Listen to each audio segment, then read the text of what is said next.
What's up guys, it's Zach here from Metal Lead Mutt Homebrew. Welcome back to another video. This one is going to be really short, it's just a quick homebrew hack. What it's for is if you're a bit of a stickler for keeping oxygen out of your beer like I am, it's a way to introduce liquid finings such as Browsol without adding any oxygen. So what I've done at the moment is I've got a keg full of beer, I've literally just kegged it, and we're going to add some Browsol to that. All you're going to need is a quick disconnect with a little duo-type fitting or whatever you've got on, and a little bit of beer line on the end there. On top of that, you're going to need your syringe. You can see mine's full of Browsol already. The recommended dosage for Browsol is 7 ml per 23 litres. I've found that I get better results with 10 to 15 ml. I've gone for 15 ml here. It just seems to work better. The main point to note with this system, or this way of doing it, it's brilliant for keeping oxygen out, but it's not perfect because with the little tubing and etc. in there, you lose 2 to 3 ml of your fining agent. It's not the end of the world to me, I don't really care that much, so just make sure you factor that in. So I've put about 18 ml in my syringe. But it's mega simple really. All you need to do, depressurize your keg nearly all the way, otherwise it will just force this back out. And when you're ready, clip the two together.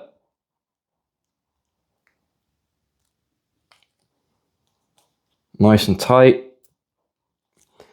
And then if you depress the little button inside of your quick disconnect and just push your solution through until it just to say comes out into there. That's it. And then I know now that there is no oxygen in there whatsoever. It's just my solution in there. Obviously, before you do any of this, make sure it's clean and sanitized. So I've pushed a load of sanitizer through it, so I know that that's fine in there. But anyway, that's that. All we've got to do is hook it up to the depressurized keg and then drop it in. So let's have a look at that. Right, so mega simple. Depressurize our keg nearly all the way. We're going to obviously use the gas post. Give it a quick spray down. We know it's depressurized. We know there's no oxygen in here. So we're literally going to hook this up. Bit of CO2 coming out, that's fine. Might have to depressurize a bit more.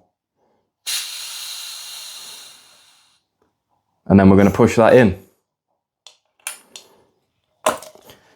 As I say, you will lose 2 or 3 ml of your solution just sat in here that you can't get out. If that bothers you, it does. It doesn't bother me at all. But that has now been dosed into there. We just need to give it a good shake up and that will all mix in and hopefully the fining agent will do its job. The other way you could do this is sanitize your keg, push all of your sanitizer out ready for your transfer, and then put the fining agents in first and then it'll mix up as you transfer. I prefer to do it this way. No particular reason, it's just the way I like to do it.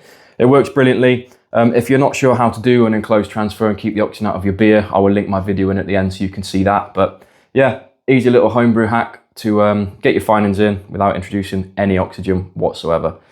Can't take credit for that. I got that from Gash's channel, the Homebrew Network, a while back, but it is a brilliant little hack, well worth having it in your arsenal. Feel free to check out my other videos. Cheers for watching.